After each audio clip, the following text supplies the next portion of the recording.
What if you could make a noticeable difference in your body over the next 30 days without starving yourself, eliminating all the foods you enjoy, or spending hours in the gym? And what if the secret wasn't another extreme diet, but a simple full-body workout combined with a few habits that make fat loss easier to maintain? You've probably seen the promise before: lose 8 kilograms in 1 month. It sounds exciting.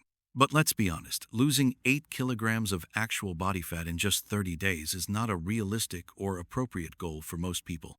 And that's important, because the number you see on the scale isn't always body fat. When weight drops quickly, especially at the beginning, some of that change can come from water, stored carbohydrates called glycogen, and the contents of your digestive system. And if you push weight loss too aggressively, you may also lose muscle, which is exactly what we don't want. So forget the idea that faster automatically means better. Many people think losing weight means eating tiny portions, cutting out carbohydrates completely, doing endless hours of cardio, and walking around hungry all day. But that approach can leave you exhausted, frustrated, and eventually back where you started. A smarter approach is to focus on the things you can actually repeat: full body strength training, more daily movement, sensible portions, protein and fiber-rich foods, better sleep, and consistent recovery. And if you've struggled with your weight for years, I want you to hear this clearly. Your body is not broken. You don't need to transform everything overnight. You need a strategy you can actually follow tomorrow, next week, and 30 days from now. And that's exactly what we're going to work on. Stay with me until the end, because I'll show you a simple full-body fat loss workout that can be modified for different fitness levels, including if you're 45, 55, 65, or older. But before we get into the exercises, there's something you need to understand. Why does losing weight often seem harder as we get older? And what can you actually do about it? As we get older, losing excess weight can sometimes feel different than it did in our 20s or 30s. But that doesn't mean fat loss becomes impossible. It means the strategy has to become smarter. One of the biggest changes is muscle mass. As we age, we can gradually lose muscle if we don't regularly challenge our muscles through resistance, exercise, and everyday activity. And muscle isn't just about looking strong. It helps you move, maintain strength, perform daily tasks, and contributes to how much energy your body uses throughout the day. That's why simply saying, "I'm going to eat much less," isn't always the best answer. You don't just want the number on the scale to go down. You want to lose excess body fat while doing everything you reasonably can to maintain your strength and muscle. The second problem is something many people don't even realize they're doing: sitting too much. You might complete a 30-minute workout and feel like you've done your part, but then spend the rest of the day sitting at a desk, watching television, driving, or resting. That doesn't make your workout useless. It simply means that your total daily movement matters too. There's a term for this called NEAT, which basically means the movement you do outside of formal exercise: walking around the house, standing up more often, doing household chores, taking the stairs when appropriate, walking to the store, even getting up regularly instead of staying in one position for hours. These small movements may seem insignificant individually, but together, they can make a meaningful difference in how active you are throughout the day. Then there's the third problem: crash dieting. You dramatically cut your food intake. The scale drops quickly, but soon you're tired, hungry, irritable, and struggling to maintain the routine. Eventually, you stop, and the weight may come back. The problem isn't that you didn't have enough willpower. The problem may have been that the strategy was too extreme to sustain. And when weight is lost too aggressively, some of that loss can come from muscle as well as fat. That's why we're not going to build this plan around starving yourself. There's also another trap: assuming that because a food is healthy, you can eat unlimited amounts of it. Avocados, nuts, olive oil, whole grains, dried fruit, and many other nutritious foods can absolutely fit into a healthy diet. But portions still matter. You don't need to obsessively count every calorie. Instead, learn to recognize reasonable portions and build meals around foods that provide protein, fiber, and plenty of nutrients. Think about someone who's 58 years old. Maybe they walk occasionally, but they spend most of their day sitting. They want to lose weight, so they decide to exercise as hard as possible and eat as little as possible. That's probably not what they need. They need a routine they can actually repeat, a workout that challenges their muscles without destroying them, more movement throughout the day, better food choices without extreme restriction, and enough recovery to keep going tomorrow. And here's the part I really want you to remember. Don't sacrifice your strength just to make the scale move faster.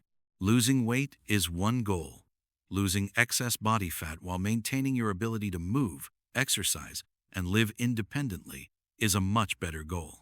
So now that you understand what can get in the way, let's move to the solution. We're going to build this around a full-body workout designed to challenge multiple major muscle groups while keeping the movements practical and adaptable. Now that you understand why weight loss can become more challenging with age, let's talk about what you can actually do about it.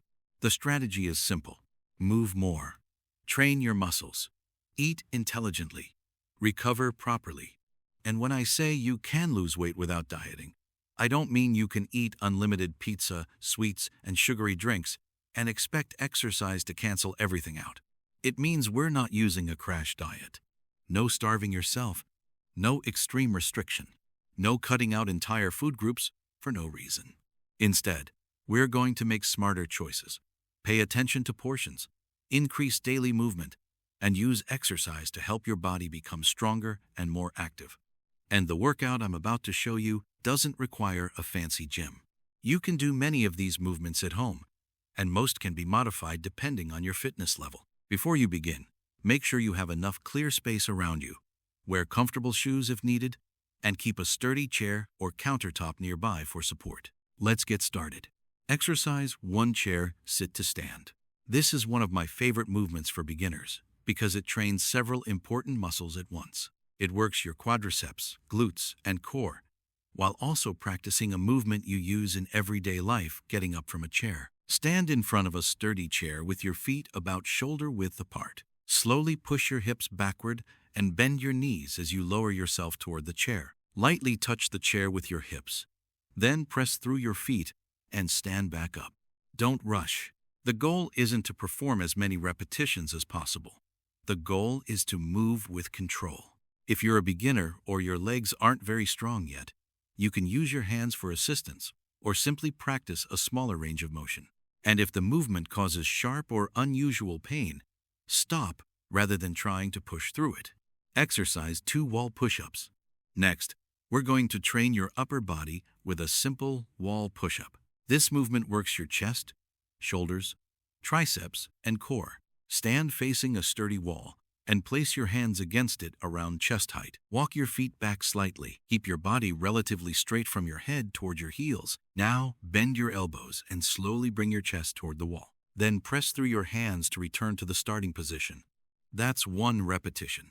Wall push-ups are useful because you can easily control how challenging they are. As you become stronger, simply move your feet farther away from the wall. Remember, controlled repetitions are more important than trying to move as quickly as possible. Part C, how to structure the workout.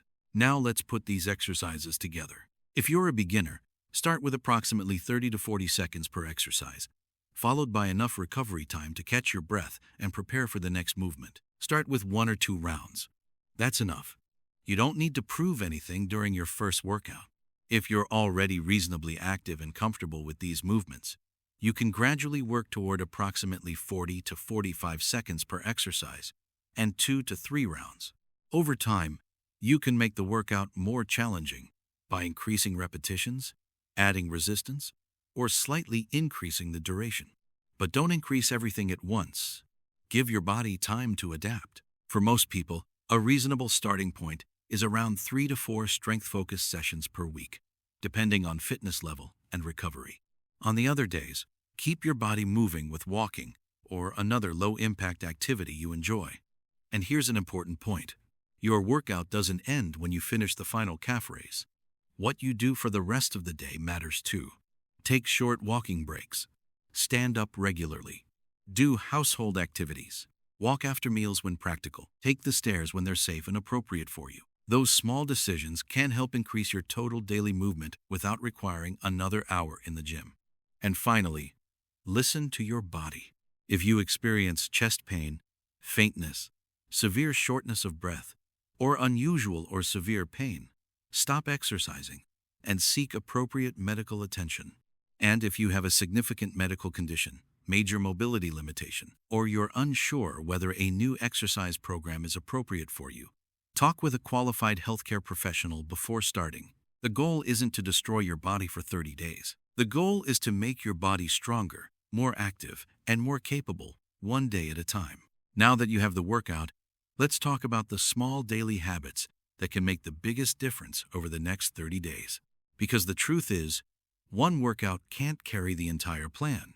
What you do between workouts matters too. Tip 1. Walk after meals. Whenever it's practical and comfortable, take a short walk after your meals. You don't need to power walk for an hour. Even a brief, comfortable walk can help you become more active and may support healthier blood glucose levels after eating. Think of it as an easy way to turn part of your day into movement.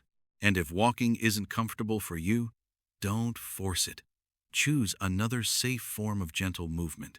Tip 2. Build your meals around protein. The next habit is simple. Make protein a regular part of your meals. Protein helps support muscle maintenance, contributes to fullness, and provides your body with the building blocks it needs for recovery after exercise. Good options include eggs, fish, Greek yogurt, chicken, beans, lentils, and tofu. You don't need to eat enormous amounts of protein. Just make it a consistent part of your meals rather than treating it as an afterthought. Tip 3. Increase high-fiber foods. Next, bring more high-fiber foods into your meals. Think vegetables, beans, lentils, whole grains, and whole fruits. Fiber can help you feel satisfied after eating and can improve the overall quality of your diet. A simple approach is to look at your plate and ask, where are my vegetables and where is my fiber? The goal isn't to make every meal perfect. It's to make the better choice more often. Tip 4. Reduce liquid calories. This is one of the easiest places to look if you're trying to reduce excess calorie intake without feeling like you're eating dramatically less food.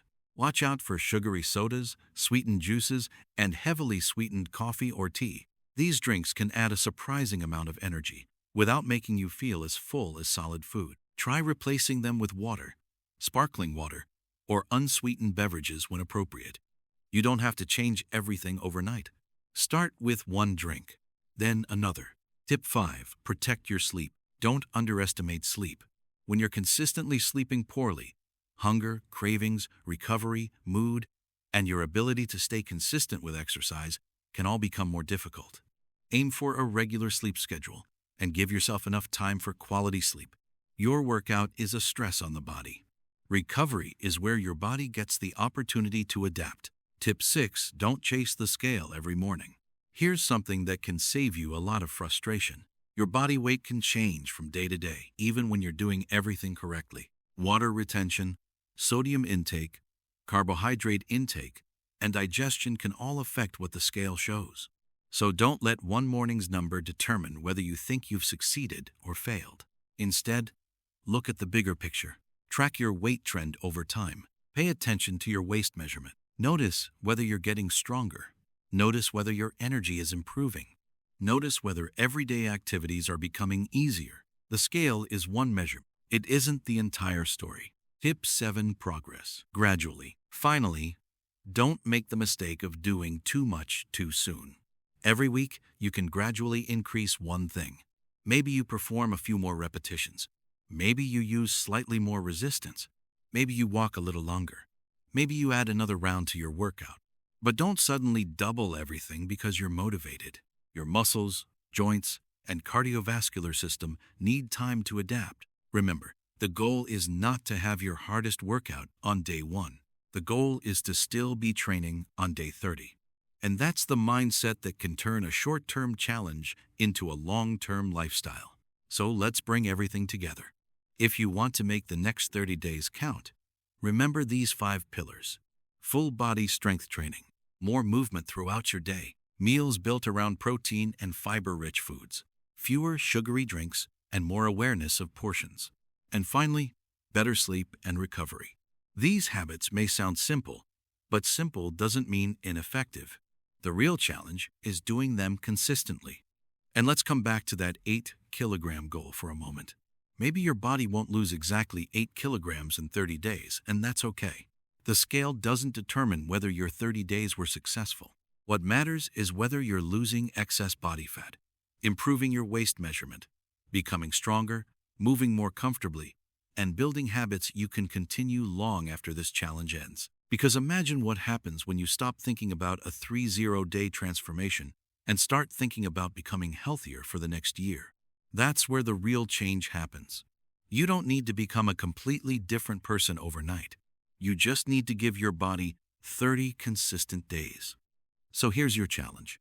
If you're ready to start, comment 30 days below and tell me, which exercise are you going to start with? And how many days per week are you planning to train? Your answer might even motivate someone else watching this video to begin. And if you found this routine useful, subscribe for more practical fitness, healthy aging, and weight management guidance designed to help you become stronger and healthier without extreme approaches. And remember, when motivation disappears, and it will sometimes come back to this video, you don't need perfection. You need consistency.